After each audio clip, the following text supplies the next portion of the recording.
Our sermon this morning is based on Matthew chapter 14, verses 13 to 21. I wonder if you've ever had a meal where you felt profoundly satisfied afterwards. Kind of that perfect level of fullness, so your tummy, your heart, and your mind are all happy. Who were you with? What did the food taste like? What did it smell like? When I think of moments like this in my life, I think back to a field trip from when I was in about third grade. And I wish I could say I remembered anything about the field trip, even where we went, but I don't.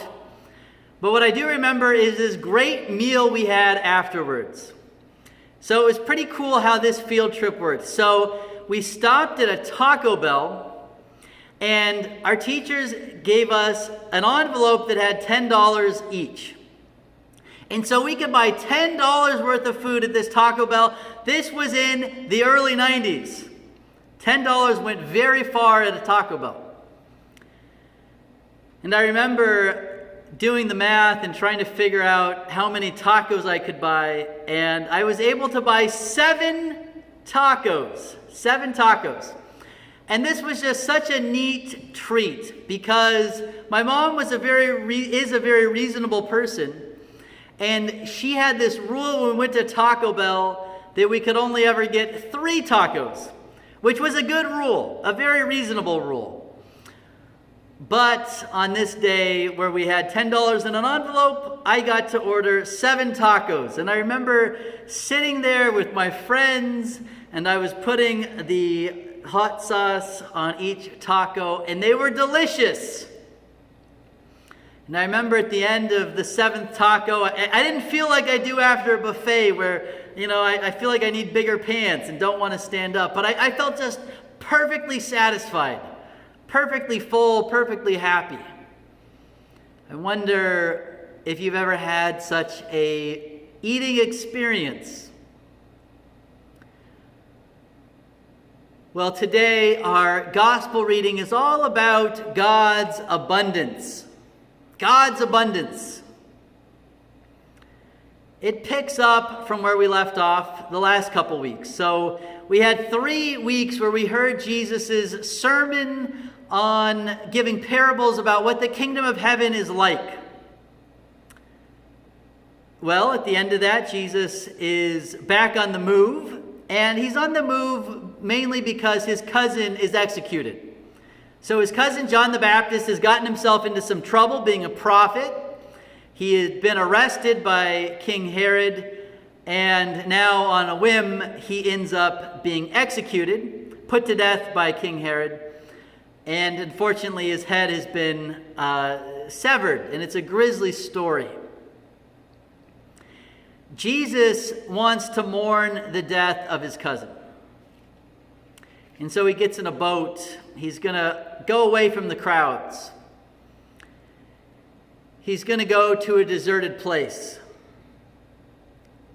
But Jesus was a phenomenon in the first century. We see a bit of fan culture almost happening. Because as Jesus is trying to make his way to this deserted place on this boat, the crowds somehow get word. And so we're kind of left to imagine all these villages along this seashore. And you can imagine this very slow sailing boat. And somebody knows that Jesus is on that one.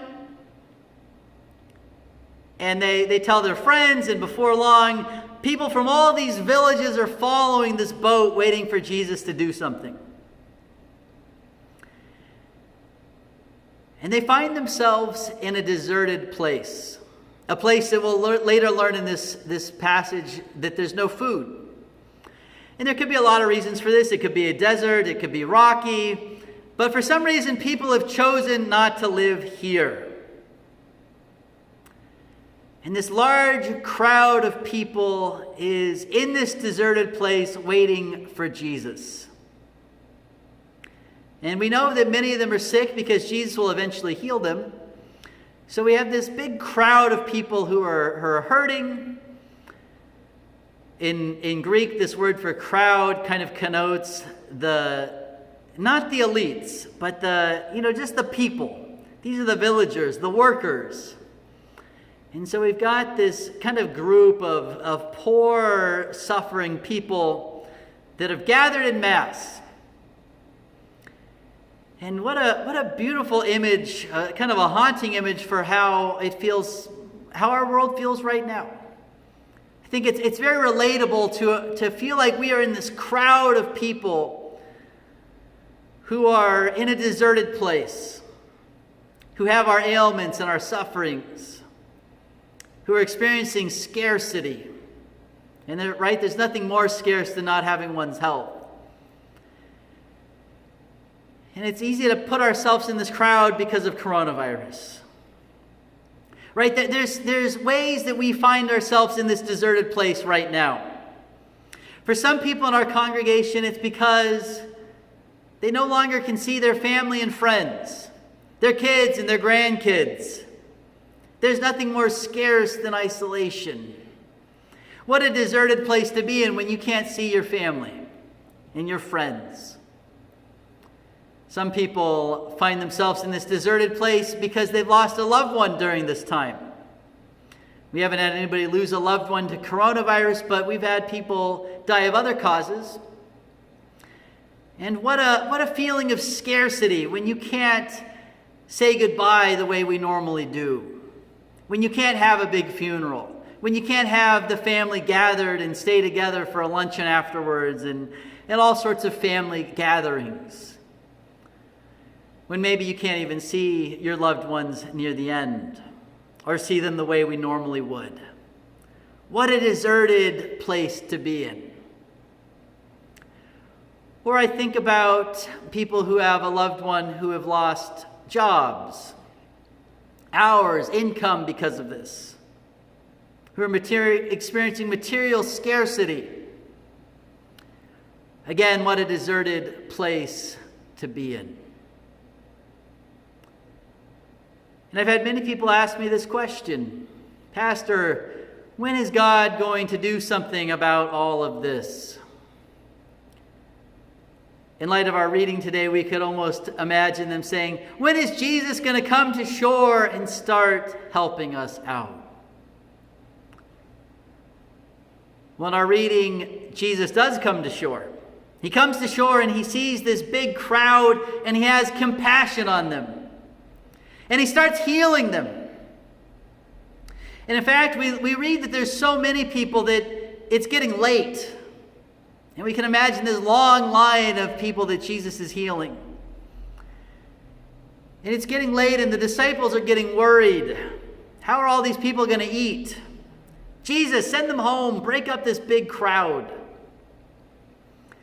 But if Jesus had listened to them, some people would not have gotten healed. And there's nothing worse than that feeling of being in line for something and the person in front of you gets it, but you don't. I think of different ways this plays out. I imagine many of us have been in lines only to learn that people are out. But I think about something that happens now a lot online. There's all these cool little artisans that make, they'll do 10 candlesticks or 10 pieces of art or 20 pieces. And they'll say, the first 10 people, the first 20 people who contact me, you'll get a product. And the rest won't. And there's nothing worse than being left out. It's a terrible feeling. It's almost worse than if, being left out, it's almost would be better if nobody got it. And so Jesus isn't going to have this. He's going to keep healing people. He's not going to disappoint. He's not going to lead to a greater feeling of scarcity. And so he tells the disciples, you got to figure it out. We're going to feed this crowd.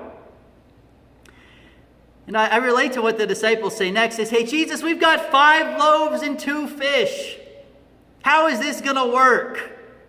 There's 5,000 men out here plus their families. How are we possibly going to feed people with this? And Jesus takes the fish and the loaves, and he reminds us that he practices what he preaches. Because I've been thinking about this all week. Last week we were reading about this sermon about this mustard seed. God's kingdom is like this little seed, and it grows into this big tree. And Jesus lives that out today. He takes these 5 loaves and these 2 fish, and he multiplies them so there's enough for everybody. A great testimony to what the heavenly kingdom is all about. And Jesus feeds this crowd. And not only does he feed them, but there's enough so there's leftovers. And I love this little detail. There's 12 basketfuls of crumbs, of broken pieces of bread after. Which means that if anybody was still hungry, they could come up and get some. And I think about times where food has been stretched. I've been to many, many different meals where technically everybody gets fed. But that's because the last 20 people get like a spoonful of each thing.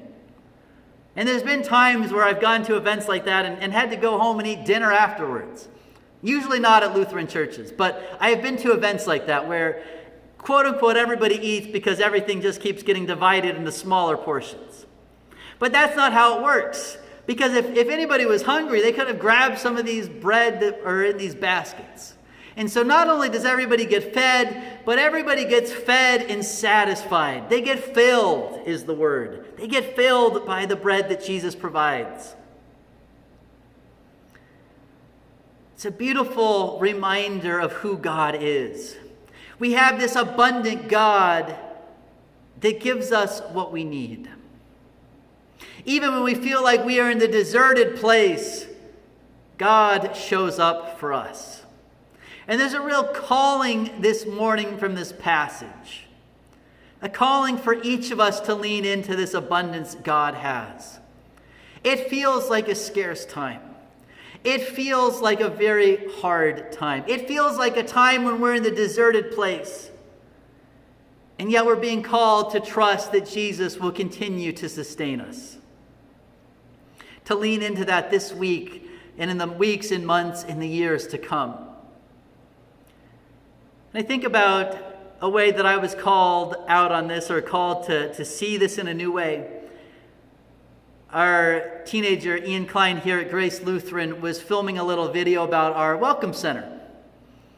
And he said in this video, "I feel like I am seeing the miracle of Jesus multiplying the fish and the loaves play out here at Grace Welcome Center Pantry during this pandemic. I'm seeing it because I'm seeing this food multiplied so we could go from feeding 40 families a week to feeding 140 families. And this is going on week after week after week, and the food keeps pouring in. And there's enough. And the doors stay open in the midst of all these challenges. God is being abundant. God is giving us what we need in this moment, and the fact that God is taking care of our pantry in this way, miraculously expanding it and allowing the food to keep coming in, is a powerful reminder to each one of us today that God will continue to be abundant in the middle of our deserted times. Amen.